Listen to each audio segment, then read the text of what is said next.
딜라이브 TV는 이번 22대 국회의원 선거를 앞두고 오늘부터 지역별 선거 판세를 점검해보는 총선 상황실 코너를 시작합니다. 오늘은 첫 시간으로 민심의 풍향계 서울의 그동안의 선거 판세를 짚어봅니다. 이번 선거는 출범 3년차를 맞은 윤 정부와 거대 야당에 대한 냉정한 평가가 이루어지는 시간이라고 할 수 있습니다. 지난 4년간 서울에서 있었던 선거는 지난해 강서구청장 보궐선거를 제외하고 총 4번입니다.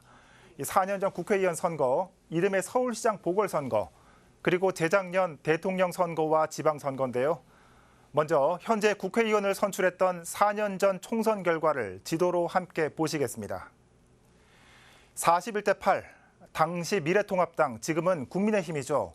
서울에서 8석을 가져가는 초라한 성적표를 보였습니다. 물론 지금은 종로구가 국민의힘으로 바뀌긴 했지만 여전히 전형적인 여소야대 형국을 보이고 있습니다. 당시 집권 3년째였던 문 정권의 민주당세가 이때까지는 이어졌다고 볼 수 있겠죠. 하지만 이듬해 서울시장 보궐선거, 당시 국민의힘 오세훈 후보와 더불어민주당 박영선 후보가 맞붙었죠. 서울 모든 자치구에서 오세훈 후보의 완승이었습니다. 당시 문정부의 부동산 정책 실패와 이에 따른 민주당, 그리고 이전 서울시장에 대한 심판론이 이렇게 서울 전체를 붉게 물들일 정도로 적나라하게 작용한 겁니다. 이때부터 서울에서 국민의힘의 판세가 이어졌는데요. 2022년 3월 대통령 선거 서울에서의 결과입니다. 보시는 것처럼 강남권과 이 한강벨트를 중심으로 국민의힘의 우위를 볼 수 있습니다.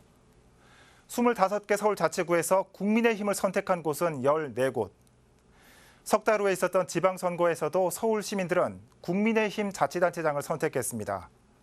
25개 자치구 가운데 17명의 국힘 구청장.